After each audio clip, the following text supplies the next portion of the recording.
Então, irmãos queridos, pegue a sua Bíblia e vamos abri-la em Carta de Paulo aos Gálatas, capítulo do número 1.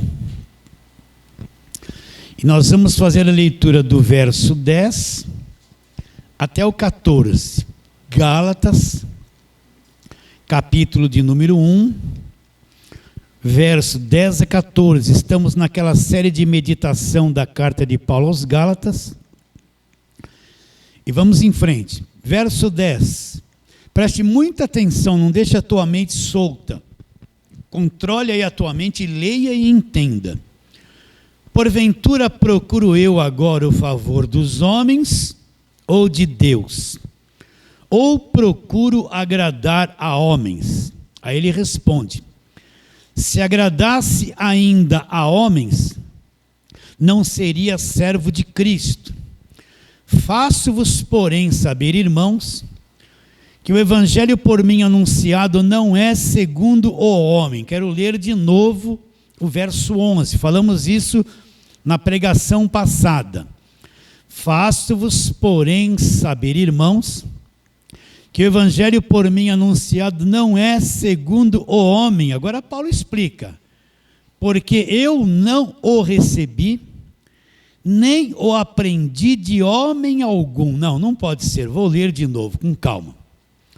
Porque eu não o recebi. Paulo está dizendo isso. E nem o aprendi de homem algum. Surge a pergunta: então, Paulo, como é que você veio conhecer tudo isso? Ele responde: mas mediante revelação de Jesus Cristo. Porque ouvistes qual foi o meu procedimento, o meu proceder em outro tempo, outrora no judaísmo, como sobremaneira perseguia eu a igreja de Deus e a devastava. E na minha nação, quanto ao judaísmo, avantajava-me a muitos da minha idade, sendo extremamente zeloso das tradições do meu pai. Até aí. Então vamos à pergunta. Não se canse de ouvir eu fazer essa pergunta. Por que Paulo escreveu esta carta aos Gálatas? Toda a carta que Paulo escreveu, a igreja enfrentava um problema. Então Paulo escreve a carta para mostrar aquilo que estava acontecendo com a igreja e trazia a solução através do evangelho para sanar aquele problema na igreja. Então por que Paulo escreveu esta carta aos Gálatas? O que aconteceu? Paulo foi para a região da Galácia, fundou igrejas. E o que Paulo pregou? Paulo fez campanha? Não. Paulo deu objetos orados para aquelas pessoas? Não. Paulo levou aquela gente a fazer votos, sacrifício em dinheiro? Não. Paulo nunca pregou nada dessas coisas. Paulo pregou o evangelho da graça de Deus. Então, o fundamento do evangelho da graça de Deus é Jesus Cristo crucificado. E é Efésios 2:8, porque pela graça sois o que salvos, mediante a fé. Isto não vem de vocês. Como, pastor? Não. Esta fé não vem de vocês. É um dom de Deus, é uma dádiva. Deus que deu um presente para vocês e vocês creram. E ele conclui: não de obras para que ninguém se glorie. Então, é isso, a primeira coisa para que eu comece a entender claramente o evangelho da graça de Deus. É que não existe uma coisa que o homem possa fazer, uma obra, um esforço, uma caridade, seja lá o que for, que Deus olhe e fale assim para ele: nossa, você fez isso, então agora você merece a salvação. Não. O homem não é salvo por esforço, por obras, por pagar preço, por dar dinheiro para a igreja, fazer votos, sacrifícios. Não. É impossível para o homem produzir uma obra que lhe dê condições de ser salvo. O homem é salvo pela graça de Deus mediante a fé, e esta fé que ele teve um dia não foi ele que produziu. Deus fez brotar, é um dom de Deus. O que é um dom de Deus? É uma dádiva que Deus põe dentro do coração da pessoa, e aquilo se abre dentro dela, e ela vem ter a verdadeira fé para ser salva. Qual era o princípio da lei? O homem seria salvo por esforço próprio, por guardar a lei, Velho Testamento, pelas coisas que ele praticava na lei. Por isso que pela lei era impossível o homem ser salvo.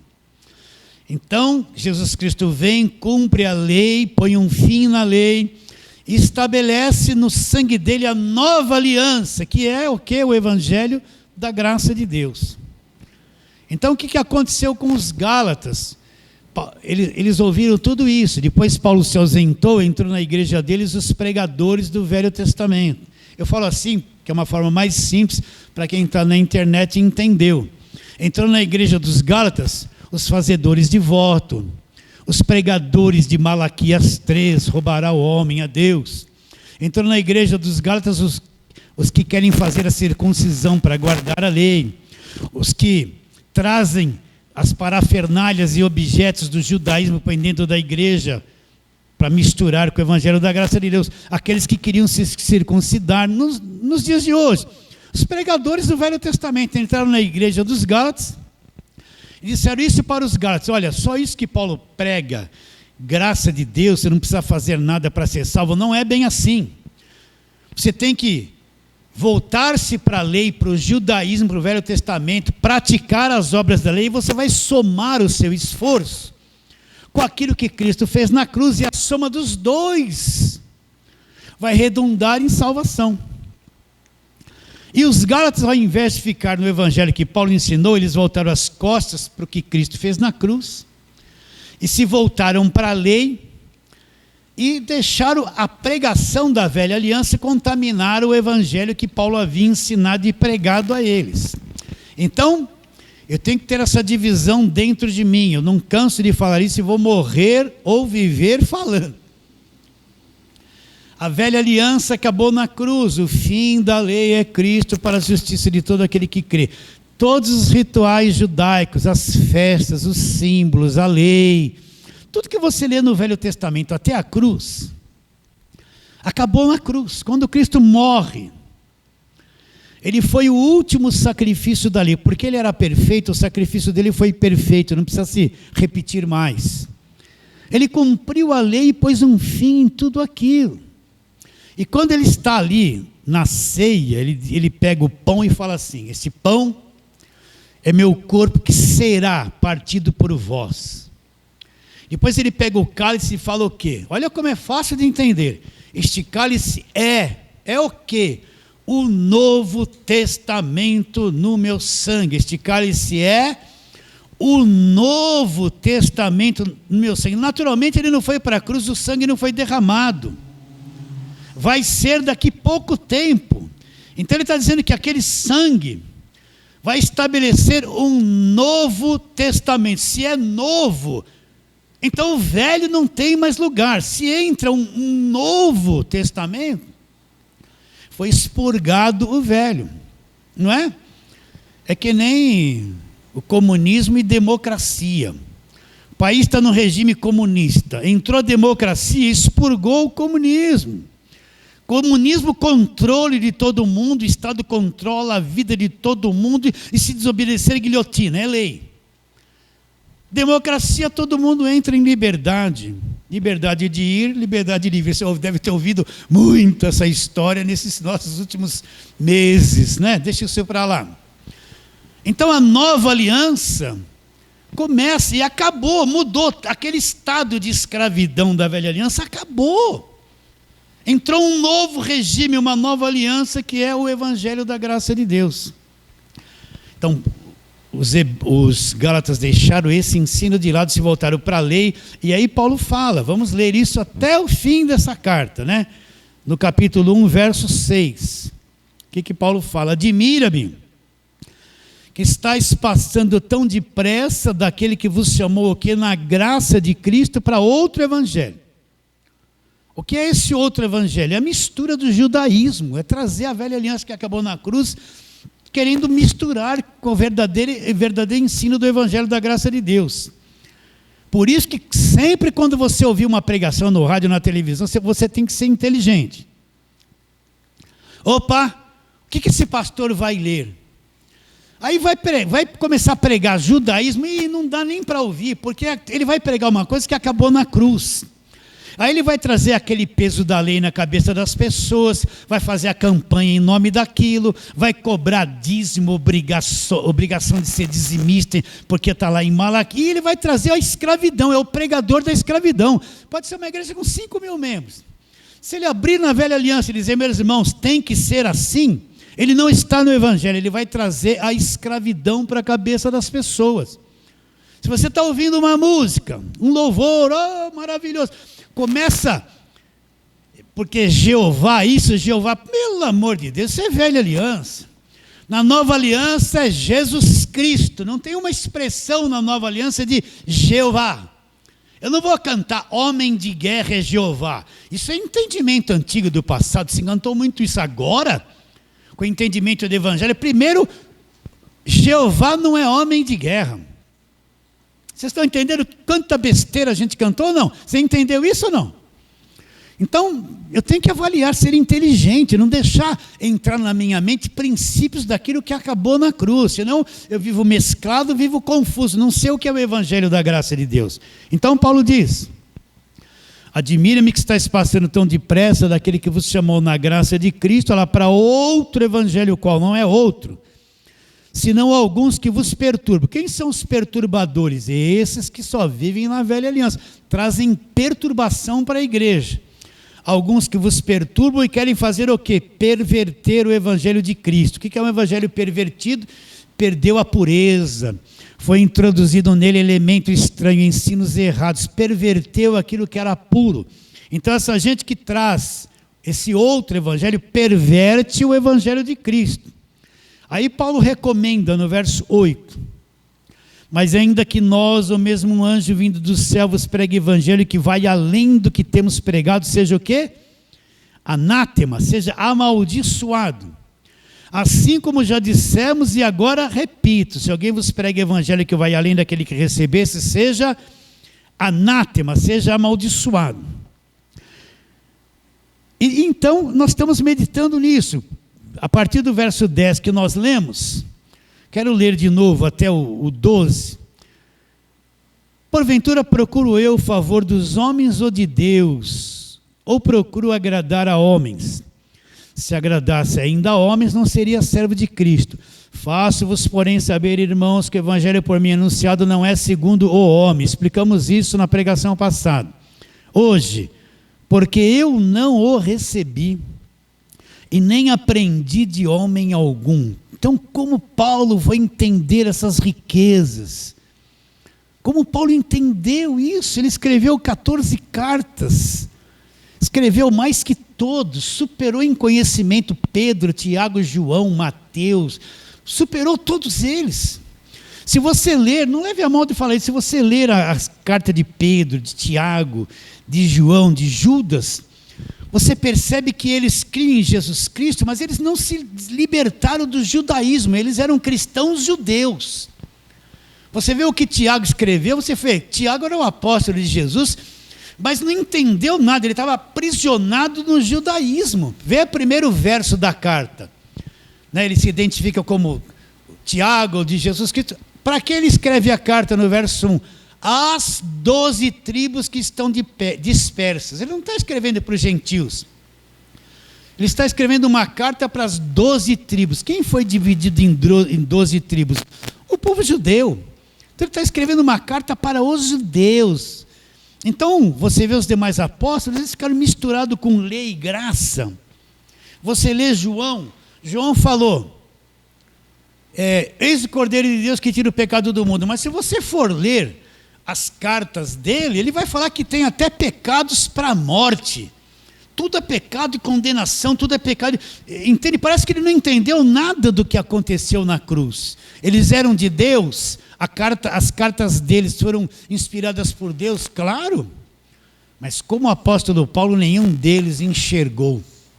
Está bem claro isso? Então, como o apóstolo Paulo recebeu o evangelho? Primeiro, ele não foi procurar Pedro para aprender de Pedro. Ele não foi procurar Tiago para aprender de Tiago, ele não foi atrás de João. Ele encontrou esses demais apóstolos, claro, mas ele está dizendo que não aprendeu de homem algum ali. Se está escrito aqui, é verdade. E ele diz que ele teve revelação do próprio Senhor Jesus Cristo. Então, o próprio Senhor Jesus Cristo, presta atenção, abriu lá no espírito dele, o entendimento dele, e revelou, deu um conhecimento que ninguém teve. Por quê? Jesus não foi procurar Pedro para revelar o evangelho da graça de Deus, não foi procurar João, que já eram apóstolos, que andaram com ele lá na Galileia, não foi atrás deles. Foi procurar um apóstolo Paulo, que nós vamos ler que era contra a igreja, matava o pessoal da igreja e não entendia o evangelho, era um judeuzão puro.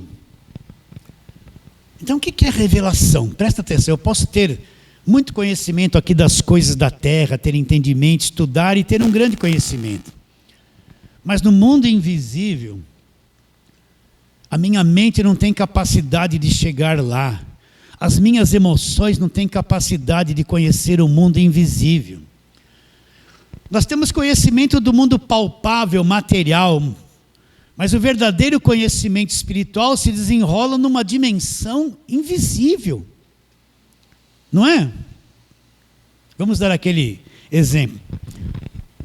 Já dei umas 1000 vezes. Você pega um celular aí, se você quiser falar com alguém do Japão, você disca aí um código e tal, não vai bater lá na mesma hora. Você está com um aparelhinho que não tem antena nem nada aqui na tua mão, não está? Mas tem umas antenas e um satélite, uma coisa invisível, que sai a sua voz do aparelho e você não vê, e passa por todo esse sistema e vai bater lá no Japão, num outro aparelho que não tem cabo, não tem nada ligado nele, só uma bateria. Até pouco tempo atrás, esse conhecimento sempre existiu, sim ou não? Mas ninguém sabia disso. Então se descobriu a eletricidade, se descobriu um montão de coisas, não é? Até um tempo atrás não se sabia de nada dessa tecnologia. Mas aí Deus permitiu que o indivíduo, e a coisa foi, e Deus permitiu que alguém descobrisse essa tecnologia. Esse conhecimento sempre existiu, mas não era de conhecimento do ser humano, mas existia, não existia? Então Deus permitiu que uma pessoa chegasse a esse conhecimento, e Deus permitiu que a coisa foi aberta, e surgiu esses aparelhos celulares, esse meio de comunicação. Sempre existiu essa sabedoria, esse conhecimento, mas o homem estava preso sem conhecimento. Mas sempre existiu. Mesma coisa é o mundo espiritual.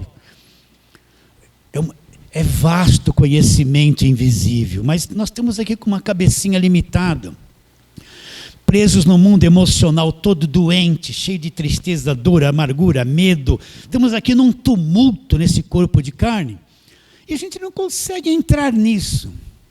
Se Deus não abrir o entendimento, como fez com o apóstolo Paulo, e mexer lá dentro de nós, no nosso espírito, e nos permitir enxergar isso, nós vamos passar uma vida religiosa dentro de uma igreja, com a Bíblia na mão, cheia de rituais, e não entender nada do que é o evangelho da graça de Deus.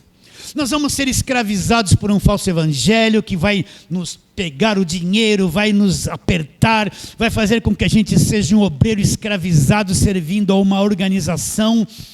E a gente pensa que está servindo, fazendo a obra de Deus, nós estamos servindo a homens, não a Deus.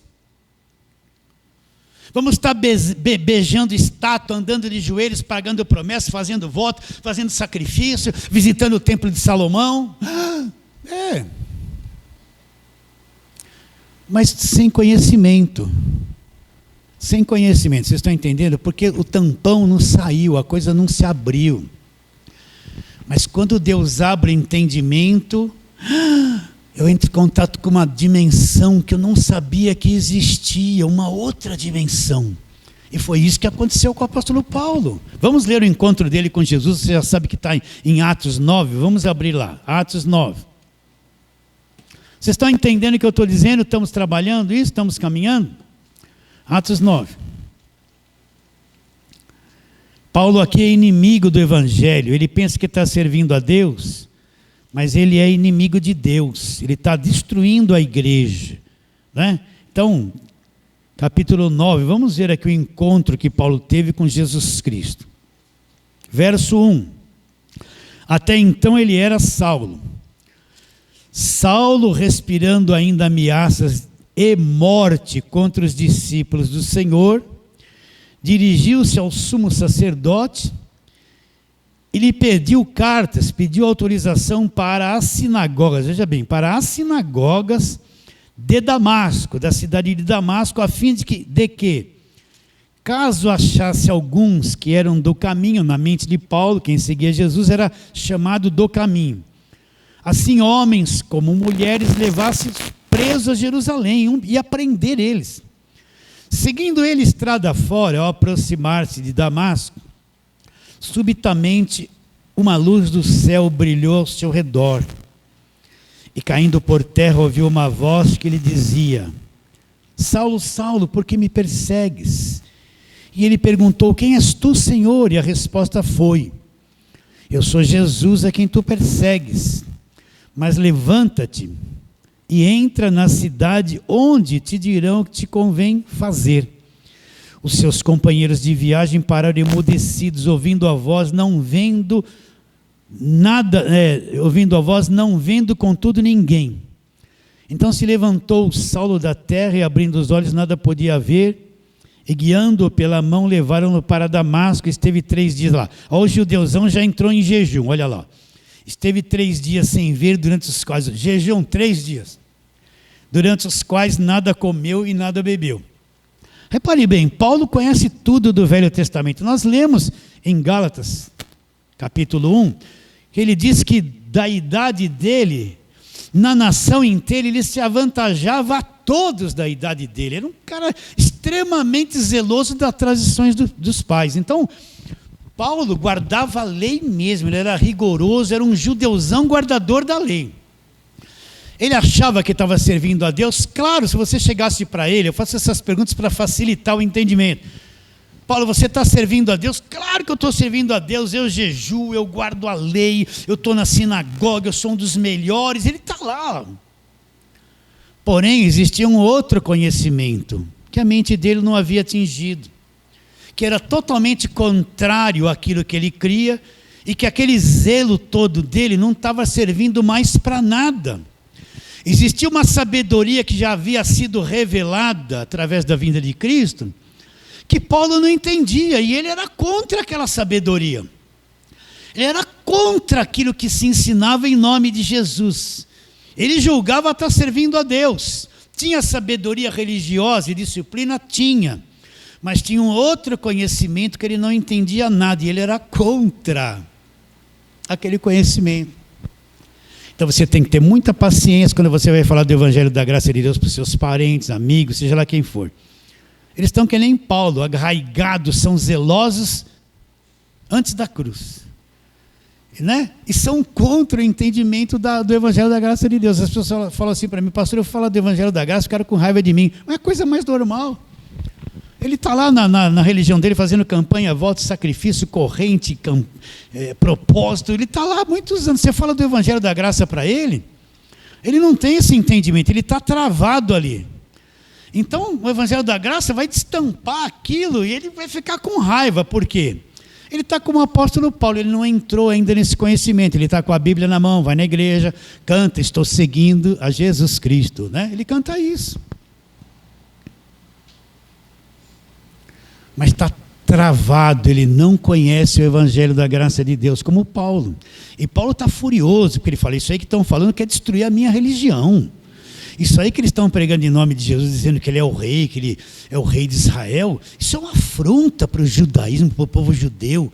Vão matar essa gente. É isso que ele tem dentro do coração dele. Então ele vai ao sumo sacerdote, pede autorização. Autorização era, o sumo sacerdote delegou a ele autoridade para prender essa gente.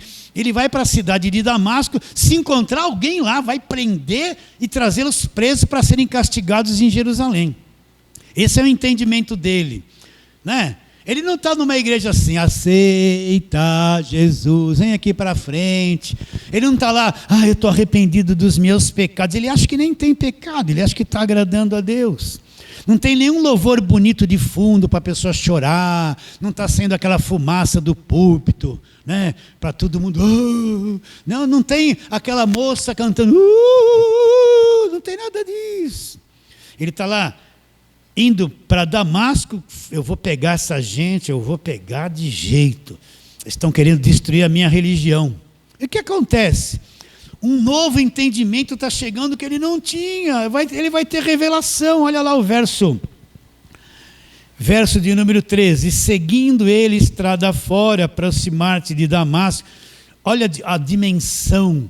Uma dimensão celestial aparece para ele. Subitamente uma luz do céu brilhou ao seu redor. A luz foi tão forte que aconteceu com ele. Caiu por terra. Caiu, pum, não aguentou aquilo. Ouviu uma voz que lhe dizia: Saulo, Saulo, por que me persegues? Como isso? O que é isso? Que luz é essa? Que voz é essa? Saulo, Saulo, por que me persegues? Ele não entendia nada. Ele falou: quem és tu? Quem é você? Quem és tu, Senhor? Agora o entendimento começa a brotar. Qual foi a resposta? Eu sou Jesus a quem tu persegues. Pronto. Abriu o entendimento dele. Há 1 minuto atrás ele é um judeuzão, está na lei, vai prender aquela gente, está com o coração furioso, querem destruir a religião dele. Mas houve uma manifestação sobrenatural, uma outra dimensão, entende isso? Se manifestou para ele. Jesus aparece para ele brilhando, uma luz intensa. Ele não suporta, cai por terra e cai cego. A vista natural dele não suportou aquela luz, ficou cego, caiu por terra. E o que Jesus disse para ele? Quem Paulo estava perseguindo? A igreja, os crentes. Jesus falou: olha, você está me perseguindo, e perseguindo eles, está me perseguindo. Por que você está me perseguindo, Paulo? Quem és tu, Senhor? A hora que ele ouviu, eu sou Jesus, blum, veio a revelação. Ele deve ter pensado assim, eu não sei se aconteceu isso, só para você. Eu estou servindo a lei, eu estou crendo na lei, debaixo da lei. Esse que eu estou tentando matar os seguidores, é verdade, então quer dizer que ele é o de Israel.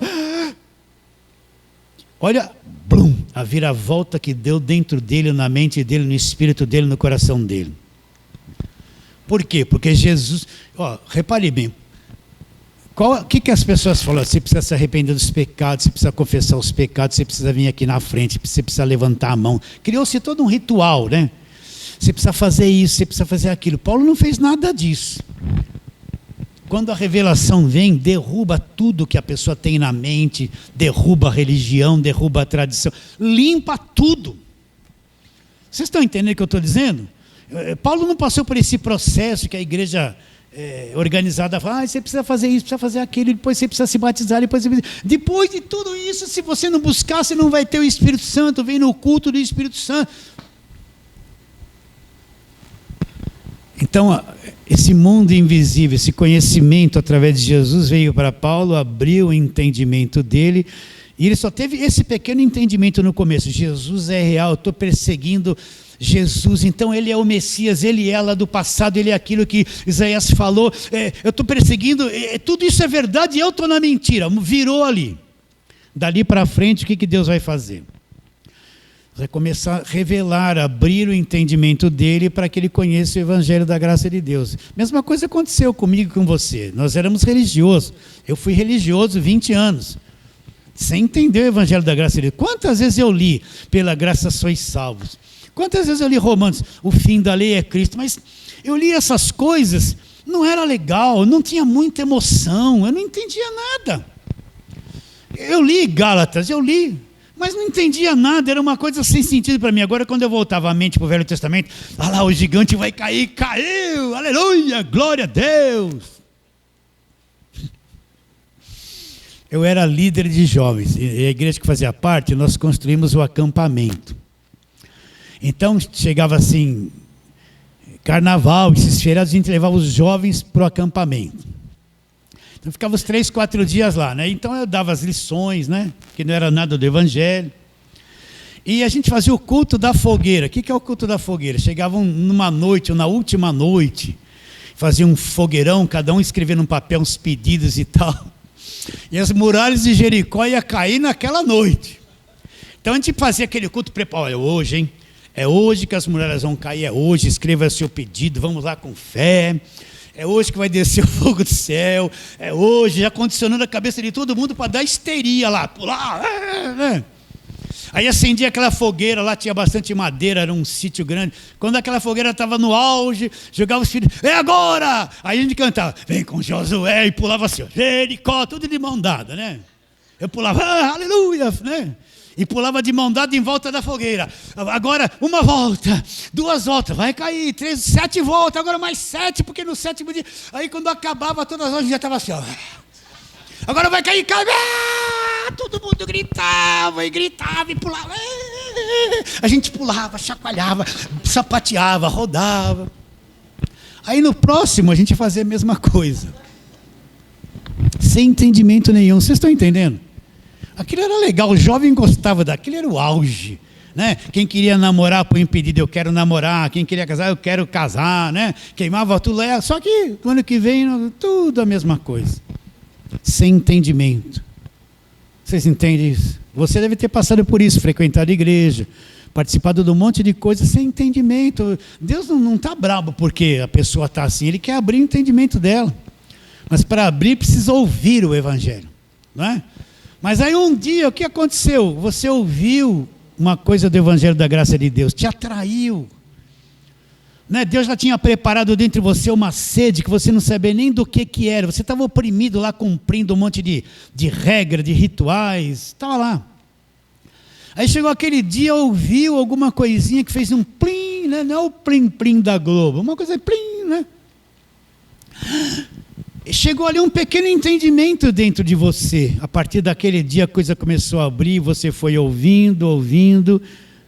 Mesma coisa, Paulo recebeu, Jesus é real, e agora? Agora tem um período de espera. Paulo não saiu no dia seguinte convertendo todo mundo, ele teve um período que ele se afastou, foi para Damasco, foi para outras regiões, olhou para a lei, amadureceu e o Evangelho foi sendo revelado por Jesus Cristo.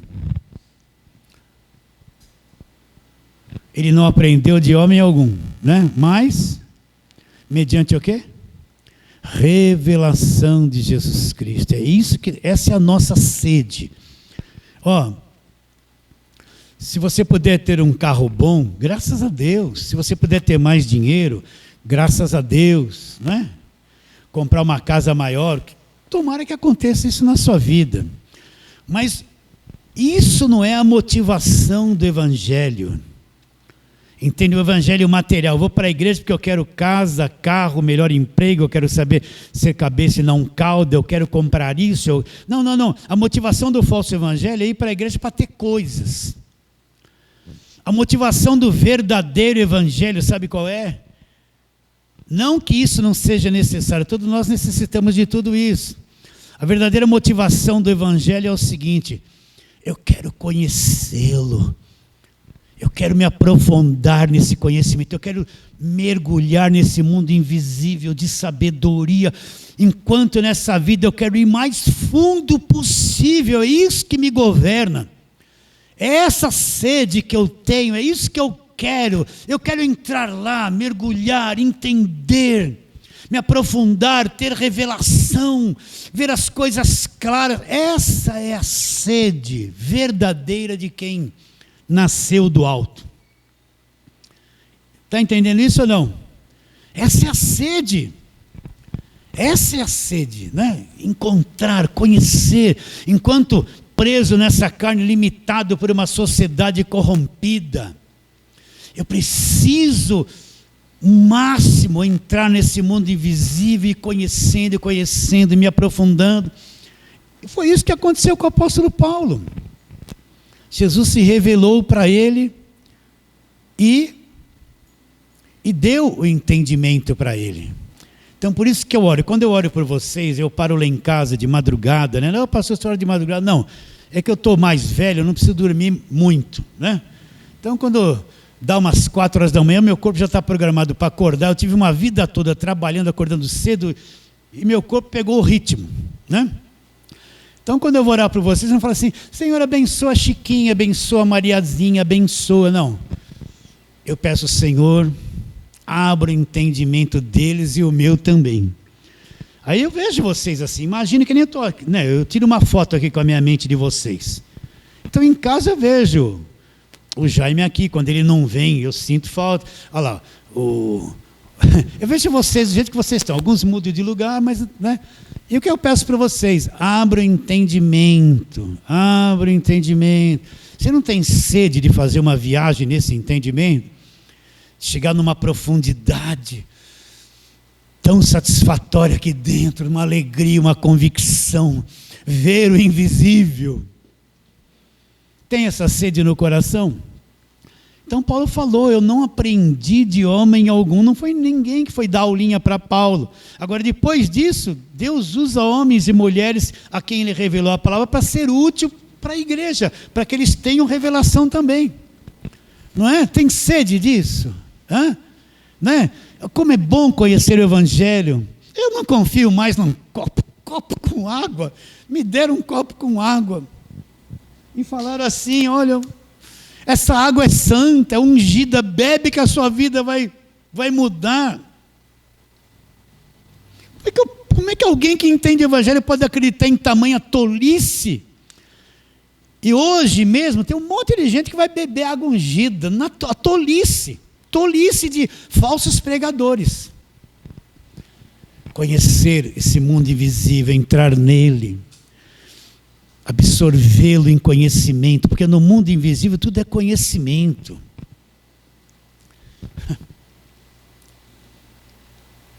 Não devia falar essas coisas. Você já viu esse negócio de premonição, né?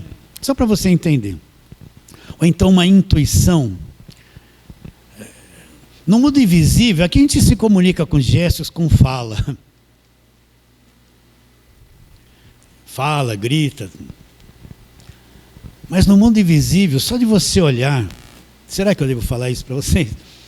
Só de você olhar e aquele que está lá olhar para você, já existe uma linguagem, uma comunicação, uma fala sem produzir sons nenhum.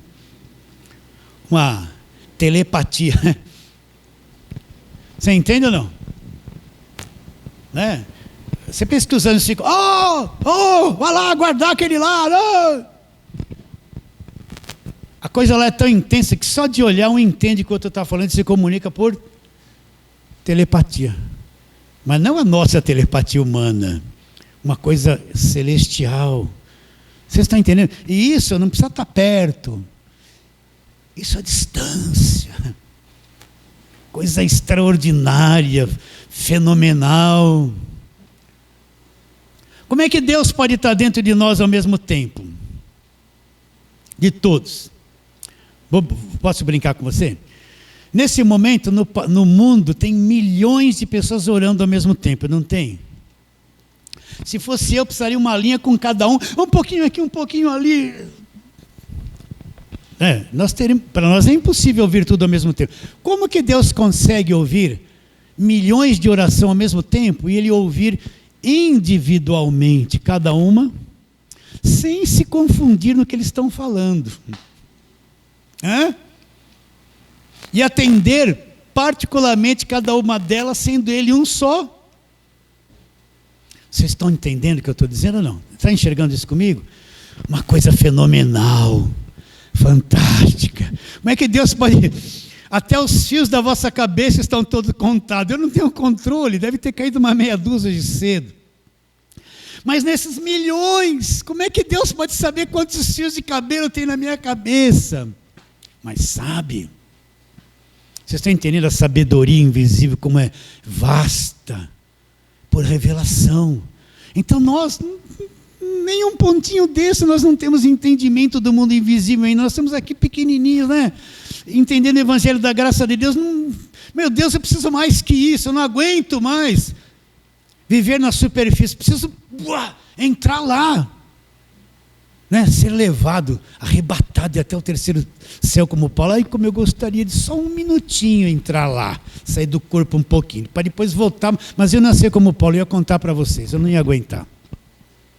Então, por revelação, o que é uma revelação? Presta atenção. Existe um vasto conhecimento invisível. Tudo sobre o que aconteceu na cruz, o Evangelho, a obra de Deus completa. E Deus, por a gente ser limitado, Ele vai abrindo no nosso espírito umas pontinhas, umas luzinhas, para a gente ir clareando, porque a gente não pode suportar tudo de uma vez e nem vai entender tudo de uma vez. Então tudo tem um início. Então ele vai abrindo aqui, uma carta aqui, um versículo aqui, vai abrindo. O importante é que começou a revelação. Até que você vai crescendo, crescendo, e você vai tendo uma visão grande de Cristo, da obra da cruz, do Evangelho. Você vê a morte no Velho Testamento, aquela coisa horrível que o próprio Deus deu. Você vê a ressurreição em Jesus Cristo, quem Ele é. A vida abundante, uma nova dimensão de vida, uma eternidade diante de você, para você viver com esse conhecimento, né? É por revelação. Então, quando você for orar, não fica assim com aquelas orações de medo. Deus me guarde, eu vou sair de casa, guarde meu pai, guarde meu marido. Para com essas coisas de criança. Quer orar para o teu marido que não é crente? Deus abre o entendimento dele. Seja amorosa com ele, carinhosa. Não vai na conversa do pastor que fala, teu marido tem demônio. Não tem não, acho que demônio tem o pastor. Ou você está um pouquinho assim, que está olhando para o teu marido com o olho maligno, né? Entende isso? Entende ou não? E agora perdi o que eu estava dizendo aqui, mas vamos lá, sobre revelação. Tem hora que a cabeça vai longe e não volta a tempo. Então existe esse mundo invisível. Então Deus vai abrindo o entendimento, Ele vai clareando, Ele vai. Então a oração é isso. Quando você for orar, fala assim, Deus, me abre o entendimento. Para um pouquinho, não precisa ficar 5 horas orando. E nem numa vigília ficar gritando a noite toda, às vezes não orou nada, só gritou e não vai dar em nada. Não tem nem fé. Fala assim, Senhor, abre o meu entendimento. Abre o meu entendimento. Se você vai trabalhar, entrar cedo, naquele momento entre o café ali, que dá uma paradinha de 5 minutos, fecha os olhos e fala, Senhor, abre o meu entendimento, eu quero ver. Me abra o entendimento. Me abra, Senhor. Ore assim. As demais coisas Deus vai cuidar de você. E tenha fé que Deus vai abrir e vai abrir e vai abrir, porque eu só conheço o Evangelho por revelação. As cartas estão todas escritas. Eu posso ler e não entender nada. Está com o véu da lei na minha mente. Por exemplo, o que eu falo aqui direto. Ele nos libertou do império das trevas. Eu vou falar isso direto. Eu posso ler isso e estar numa igreja que só fala de demônio, e eu gosto de passar pelo corredor do sal para ser liberto. Posso ler isso, está tão fechado, que coisa estranha. Não? O que eu gosto é sui. E não entendo nada que fui liberto. Estou com o entendimento travado. Eu posso ler, me libertou do império das trevas e pegar aquela rosinha, vou levar essa rosinha para casa, que eu vou pôr lá no lugar alto, e quando olhar para lá, os demônios, primeiro eu vou acreditar que tem demônio na minha casa, tudo é demônio na tua casa, e o demônio que está na minha casa, a rosinha vai chupar, e eu vou levar na bolsa e queimar na igreja, então ela vai levar os demônios que a Rosa chupou da casa dela para queimar na igreja, demônio da casa dela, até a igreja vai na bolsa dela.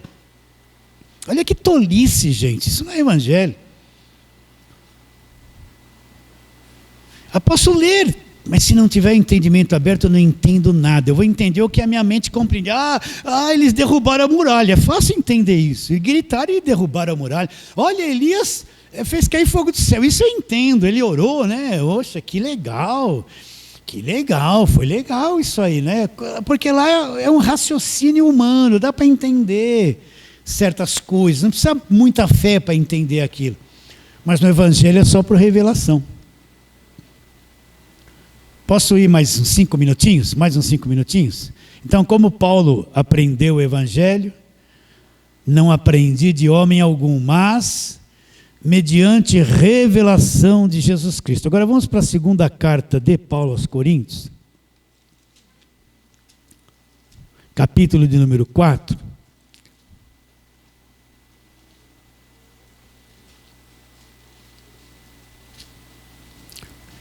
E vamos ler aqui a partir do verso 3, segunda carta de Paulo aos Coríntios, capítulo de número 4,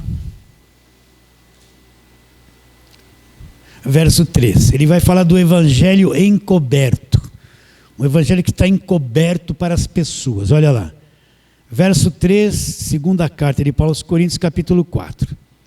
Mas se o nosso evangelho ainda está encoberto... Não, vamos ler desde o verso 1 do capítulo 4 para você entender. Pelo que, tendo este ministério, Paulo está falando do ministério da nova aliança. Segundo a misericórdia que nos foi feita, não desfalecemos. Pelo contrário, olha que Paulo fala.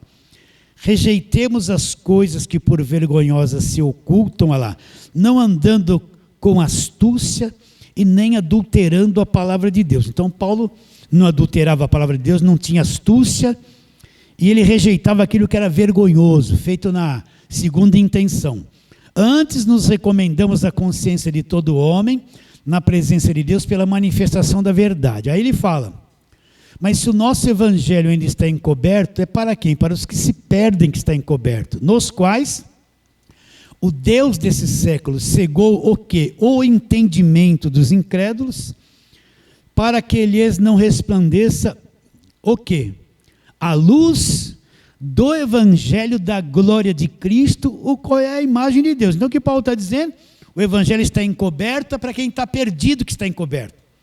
Aí ele mostra uma ação que o diabo criou na raça humana, o Deus desse século, que é o diabo, cegou o entendimento. Houve um trabalho na mente dos incrédulos com qual finalidade? O que é o incrédulo? Geralmente a gente pensa assim, ó, o incrédulo é quem está dentro da igreja é crente. Quem está fora da igreja é incrédulo. Não, está cheio de gente crente dentro da igreja, mas ele é um incrédulo para o evangelho. Paulo está falando do evangelho encoberto. Ele não está dizendo que a lei está encoberta, ele está dizendo um evangelho encoberto. Está cheio de gente dentro da igreja que não acredita no que Cristo fez na cruz. Ele fala, acredito em Jesus Cristo. Mas na cruz ele te libertou, te salvou e você não vai perder a salvação. Esse negócio aí, ó, ele está indo numa igreja, está ficando doido. Vamos falar isso. O evangelho está encoberto. O Deus desse século cegou o entendimento. Quem é o Deus desse século? Desde Gênesis 3 você vê uma obra do diabo feita até a cruz. A mentalidade desse homem caído, a sociedade desse homem caído, tudo isso é produto desse entendimento cego. Ainda que Cristo despojou e aniquilou o diabo na cruz, ele deixou todo esse sistema mundial corrompido por essa mentalidade que vai passando de geração em geração. O estrago está feito desde Gênesis 3. Entende isso? Principalmente na religião. Tem milhões de religião. E no meio delas está uma religião evangélica também, com a Bíblia na mão, que também está cega. Cegou o entendimento deles para quê? Qual a finalidade de se cegar o entendimento? Com uma finalidade, olha o que ele diz. Parte B do verso 4.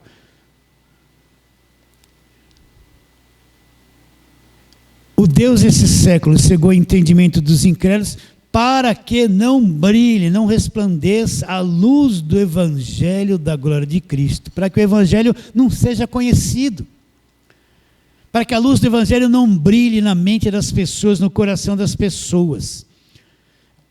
Porque nós, verso 5, porque não nos pregamos a nós mesmos. Pregamos quem? Quem Paulo pregava? A si mesmo? A sua igreja? Não. Mas a Cristo como Senhor e a nós mesmos como vossos servos, por amor de Jesus. Agora olha que, aqui está a revelação. Porque Deus que disse, das trevas resplandecerá a luz. Ele mesmo, quem que fez resplandecer? Ele mesmo resplandeceu aonde? Em nosso coração, para a iluminação. Iluminação do quê? Do conhecimento da glória de Deus, aonde? Na face de Cristo. O que Paulo está dizendo? Que ele mesmo fez resplandecer dentro de nós, iluminou dentro de nós, este conhecimento do evangelho na pessoa de Jesus Cristo. Ele que abre o entendimento, ele que faz a gente ver. Agora, você está entendendo ou não? Porque o entendimento foi cegado, para o evangelho não aparecer, o evangelho não brilhar. A grande batalha é contra o falso ensino, contra a falsa religião, que isso é uma escuridão que encobre o evangelho da graça de Deus. E a grande batalha dos pregadores é fazer as pessoas entenderem o evangelho, destapar, fazer entender o evangelho da graça de Deus, pregar o evangelho da graça de Deus. que mais se prega hoje é Velho Testamento, o Evangelho está escondido, gente, está escondido. É a igreja evangélica, mas só prega da cruz para trás, só vive presa lá. Então a finalidade é esconder o Evangelho da luz, a luz do Evangelho da glória de Cristo com a imagem de Deus. Agora, Ele mesmo resplandeceu no nosso coração para a iluminação. Ele que operou em cada um de nós e abriu o entendimento. E Ele fala no verso 7, temos, porém, esse tesouro em vasos de barro. Nós somos o vaso de barro e temos esse tesouro desse conhecimento dentro de nós, para que a excelência do poder seja de Deus e não de nós. E para terminarmos, vamos lá para Efésios. Eu gostaria de dissertar mais esse texto, numa outra oportunidade farei. Efésios capítulo de número 1. Vamos ver a oração que Paulo fazia para os Efésios. A partir do verso 15, Efésios, capítulo de número 1, verso 15. O que Paulo orava em favor dos Efésios? Olha lá, verso 15. Por isso também eu, tendo ouvido a fé que há entre vós do Senhor Jesus, e o amor para com todos os santos, não cesso de dar graças por vós, fazendo menção de vós nas minhas orações. E o que Paulo pedia para eles? Ó Deus, dá casa, dá carro, liberta, liberta, Senhor, liberta, né? Salva, não. Paulo orava o quê? Pedia o quê a Deus em favor deles? Para que, verso 17, o Deus de nosso Senhor Jesus Cristo, o Pai da glória, vos conceda lá espírito de sabedoria e revelação no pleno conhecimento dele. Então o que Paulo pedia? Deus, lá no espírito deles, conceda espírito de sabedoria e revelação de quê? De um pleno conhecimento teu, que eles te conheçam, Senhor, que eles te conheçam.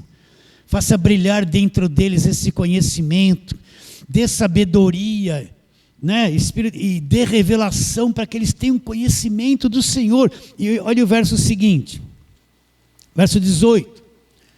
Iluminados os olhos do vosso coração, para saberdes qual é a esperança do seu chamamento, e qual a riqueza da glória da sua herança nos santos. Então Paulo pedia mais o que? Ilumina dentro dos olhos do coração. Ele diz: o nosso coração tem olhos. Então Paulo pedia: ilumina os olhos do coração deles, lá dentro, para que eles tenham conhecimento de quê? Do que é ser um crente, o que é ser chamado por Deus, o que o Evangelho fez a seu favor. Olha, eu vou ler de novo. O 18, olha lá, iluminados os olhos do vosso coração, para que vocês saibam o quê? A esperança de ser chamado por Deus, a esperança de ter o entendimento aberto, a esperança de ser um crente, de entender o Evangelho, de ser um filho de Deus, para que vocês saibam quão grande é isso, e qual a riqueza da glória da sua herança nos santos. Então existe uma riqueza que nós vamos herdar. E qual a riqueza desta glória da herança nos santos? Nós somos herdeiros de Deus, comprados pelo sangue de Jesus. Então, quer ter os olhos do coração iluminados? É quando Deus abre o entendimento da pessoa, ela enxerga. Estou entendendo, estou compreendendo o Evangelho da graça de Deus, ela vai ficar atraída pelo Evangelho. Por isso, só vem numa igreja que prega o Evangelho da graça de Deus, não vem atrás de música, de grandes pregadores, de show. Só vem quem teve os olhos do coração iluminados, senão não vai gostar. Vem aqui entre nós, cadê as bandas? Cadê o... Foi-se tudo. Só ficou a palavra. Só permanece quem teve os olhos do coração iluminados. Quem não teve, não suporta. Ele gosta do evangelho humano. Vocês estão entendendo ou não? Né? E sempre é uma minoria, não adianta. É sempre uma minoria. Então, iluminados os olhos do vosso coração, para saberes qual é a esperança do seu chamamento e qual a riqueza da sua glória na herança dos santos. Então Paulo estava orando o quê para eles? Deus abre o entendimento deles. Dê espírito de sabedoria e revelação. Tenha os olhos do coração iluminados para que eles possam ter conhecimento desse mundo invisível, desse mundo de Deus. Vocês entendem isso? Você tem sede dessas coisas, não é? Tem tanta coisa boa aqui na terra que dá sede de conhecer, mas, meu irmão, conhecer o mundo invisível por revelação é a coisa mais extraordinária que existe. Uma pequena pepita de conhecimento, pode ser assim, ó, quando bate aqui, que coisa eterna, que coisa gloriosa. Então, para terminarmos, volta lá em Gálatas, né? É um livro antes de Efésios. Então, como é que Paulo recebeu? Vamos ler Gálatas 1, 11 e 12. Então, vou ler para terminarmos. Faço-vos, porém, saber, irmãos, que o evangelho por mim anunciado não é segundo o homem, porque eu não recebi e nem aprendi de homem algum. Como Paulo soube de tudo isso, mas mediante o quê? Revelação de Jesus Cristo. O próprio Senhor Jesus Cristo revelou a Paulo e deu a ele conhecimento e revelação do evangelho da graça de Deus. Fala assim, amém. Vamos ficar em pé e vamos pedir a mesma coisa, fazer a mesma oração que Paulo fez, né? Vamos orar. Senhor, nós te adoramos profundamente e estamos com uma sede imensa do mundo invisível por revelação. Assim, abra o nosso entendimento, Senhor.